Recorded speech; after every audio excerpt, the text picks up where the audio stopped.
Bismillahirrahmanirrahim. Assalamualaikum warahmatullahi wabarakatuh. Semangat pagi. Hari ini kita masuk ke chapter PPH pasal 24. Dasar hukum dari PPH pasal 24 yaitu landasannya pasal 24 Undang-Undang PPH KMK nomor 164 garis miring KMK.03 garis miring 2002. Definisi dari PPH pasal 24 yaitu pajak yang terutang dan dibayarkan di luar negeri atas penghasilan yang diterima atau diperoleh dari luar negeri juga. Itu boleh dikreditkan terhadap PPH yang terutang atas seluruh penghasilan wajib pajak dalam negeri. Tujuannya apa untuk pengkreditan pajak ini? Tujuan pengkreditan pajak yang dilakukan dalam tahun pajak digabungkan penghasilan dari luar negeri ditambah dengan penghasilan di Indonesia, yaitu untuk menghindari pemajakan berganda. Jadi untuk menghindari double pembayaran pajak bagi WP dalam negeri. Bagaimana cara memperoleh kredit pajak? Berikut prosedur permohonannya. Permohonan disampaikan kepada Dirjen Pajak ketika penyerahan SPT PPH dengan melampirkan pertama, laporan keuangan dari penghasilan luar negeri. Kedua, dilampirkan fotokopi surat pemberitahuan pajak yang disampaikan di luar negeri. Ketiga, dilampirkan dokumen pembayaran pajak di luar negeri. Ketentuan pengkreditan pajak yaitu pajak yang boleh dikreditkan hanya pajak yang langsung dikenakan atas penghasilan yang diterima atau diperoleh wajib pajak langsung. Seperti pajak penghasilan atas dividen, itu kan langsung penghasilannya ya, itu pajak dividen baru boleh dikreditkan, sedangkan misalnya PPH badannya atas perusahaannya itu tidak boleh, gitu ya. Contoh ya, ilustrasinya PT Samudra Pasai memiliki saham Moscow Incorporation yang berkedudukan di Rusia. Selama tahun 2013, Moscow Incorporation memperoleh laba sebelum pajaknya $300.000, di mana separuhnya itu diakumulasikan sebagai laba ditahan, berarti separuhnya lagi untuk dibagikan.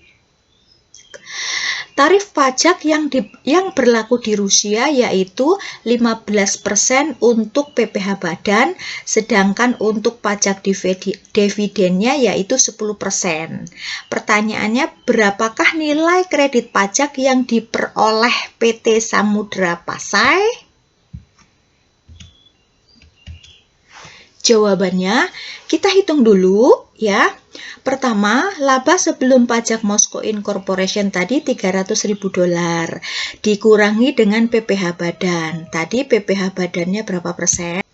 PPH badan Rusia yaitu 15% ya. Berarti 15% kali 300.000 sama dengan 45.000. Jadi laba setelah pajaknya $255.000. Nah, tadi dijelaskan bahwa 50% itu menjadi laba ditahan, berarti yang 50% laba setelah pajak ini akan dibagikan sebagai dividen ya. Dibagikan Rp127.500. Nah, pajak atas dividennya yaitu tadi 10% ya, pajak dividen di Rusia berarti sama dengan Rp12.750.000. Selanjutnya dividen yang dikirim ke Indonesia yaitu $114.750. PPH yang boleh dikreditkan atas seluruh PPH terutang PT Samudra Pasai yaitu pajak yang langsung dikenakan atas penghasilan yang diterima atau diperoleh di luar negeri, yaitu yang $12.750 ini. Adapun PPh badan atas Moscow Incorporation tidak dapat dikreditkan karena tidak dikenakan langsung atas penghasilan yang diterima atau diperoleh PT Samudra Pasai di luar negeri.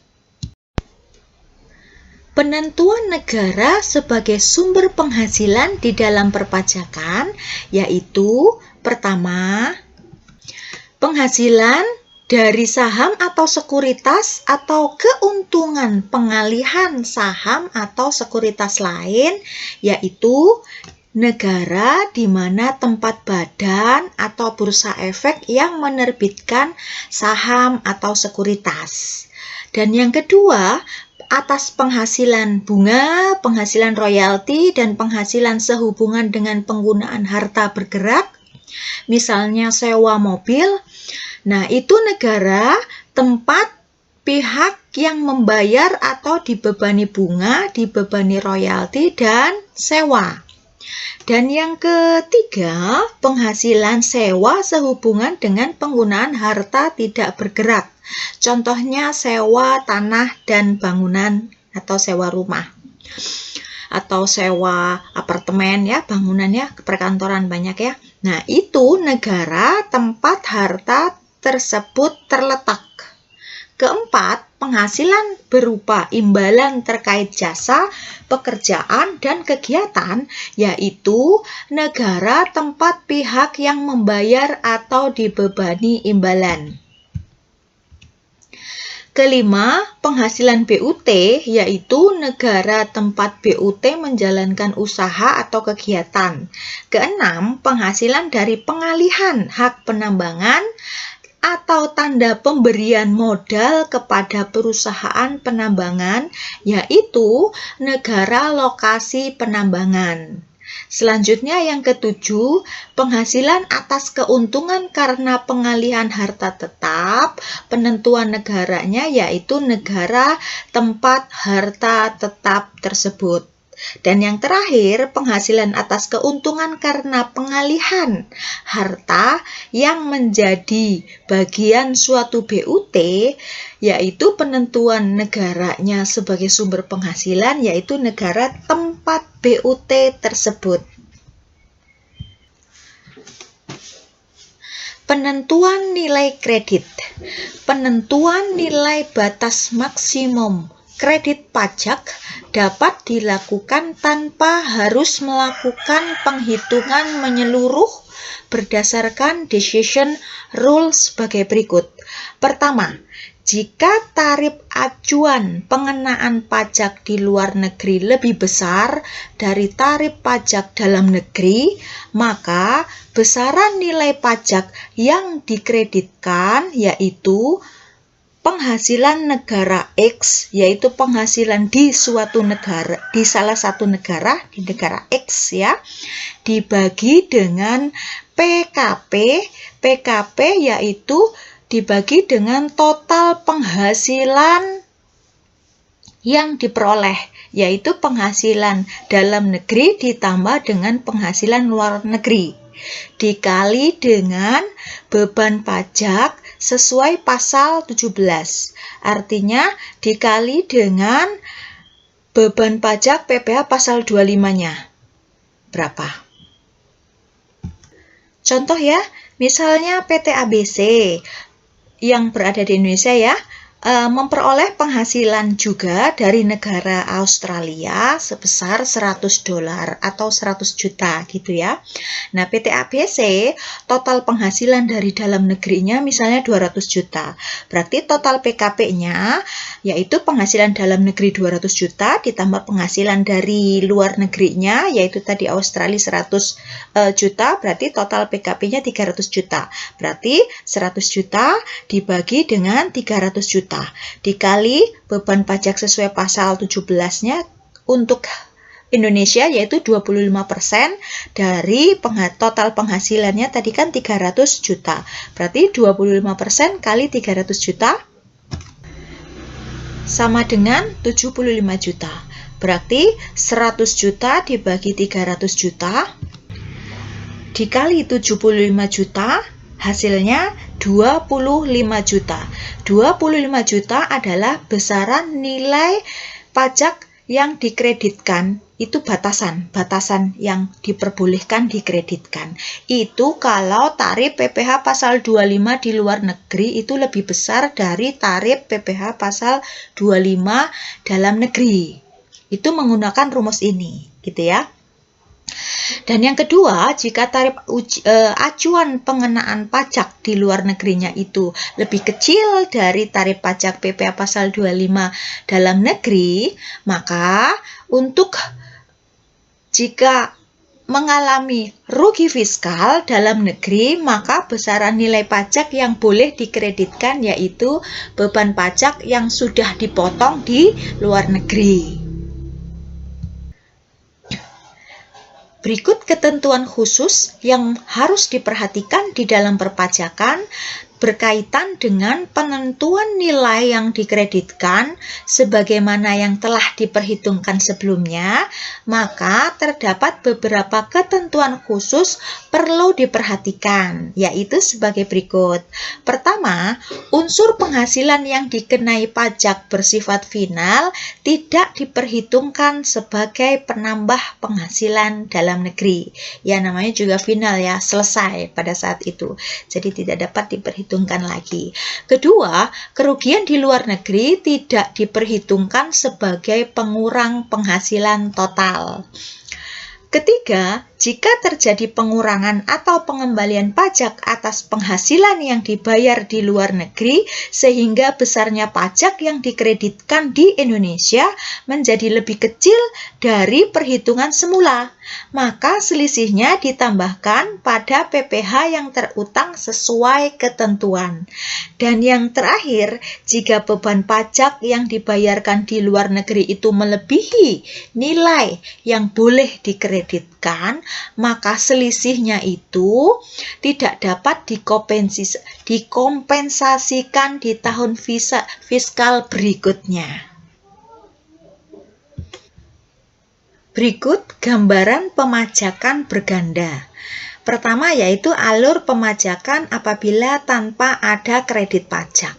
Ya, pertama WP dalam negeri memperoleh penghasilan dari luar negeri, di mana penghasilan dari luar negeri ini akan dikenakan pajak reguler dari luar negeri, dipotong. Selanjutnya, penghasilan yang sudah dipotong dari luar negeri ini diterima di dalam negeri dan diperhitungkan kembali sebagai penghasilan dalam negeri. Kemudian, penghasilan yang sudah dipotong di luar negeri tadi dipotong kembali di dalam negeri. Selanjutnya, sisanya itulah yang diperoleh oleh WP. Berarti di sini ada pemajakan berganda atas penghasilan dari luar negeri yang sudah dipotong di luar negeri. Di dalam negeri ditotal dan dikenakan pajak lagi. Nah, itu apabila tanpa ada kredit pajak. Nah, oleh karena itu PPh pasal 24 tujuannya adalah penghindaran pemajakan berganda. Berikut alurnya untuk penghindaran pemajakan berganda. Penghasilan luar negeri yang diterima dari luar negeri itu akan dikenakan pajak di luar negeri. Nah, penghasilan yang dari luar negeri yang sudah dikenakan pajak ini akan diterima di dalam negeri, selanjutnya boleh dikreditkan dengan ketentuan yang dua ketentuan yang berlaku tadi yang dijelaskan gitu ya. Nah, selanjutnya pajak kurang atau bayar lebih itu baru dibayarkan. Nah, kemudian baru penghasilannya diterima. Jadi di sini tidak akan terjadi penggandaan pajak.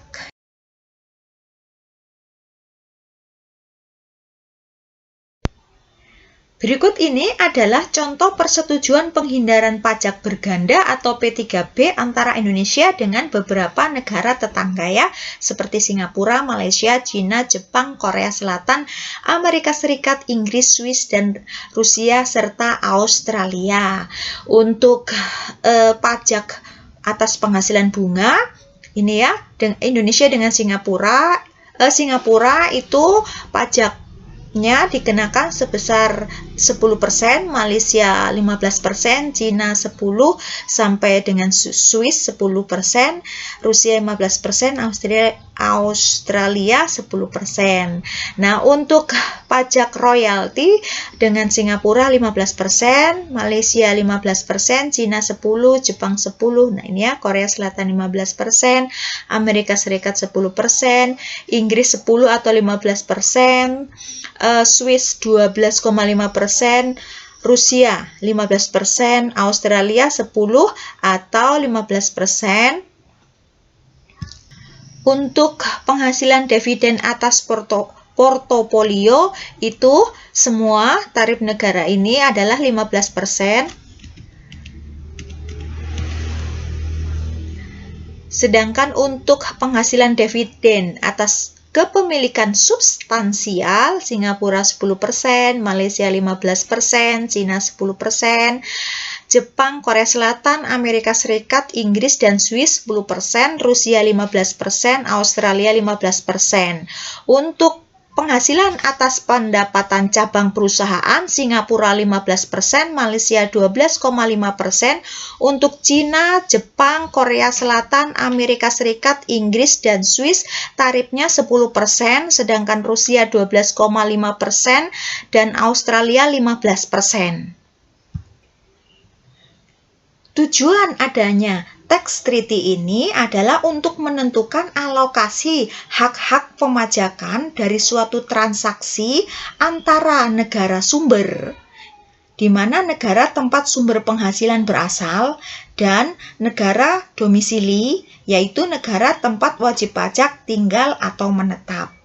Dan tujuan dari tax treaty ini atau P3B ini yaitu menghindari pajak berganda yang akan membebani suatu usaha atau pengusaha, dan yang kedua meningkatkan investasi asing, meningkatkan sumber daya manusia, serta pertukaran informasi yang mencegah penggelapan pajak dan kedudukannya antar negara adalah setara.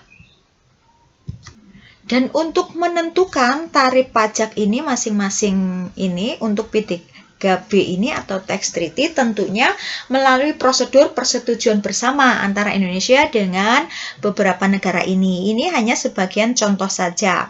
Dan sampai saat ini Indonesia sudah terdapat 70 mitra P3B yang bekerja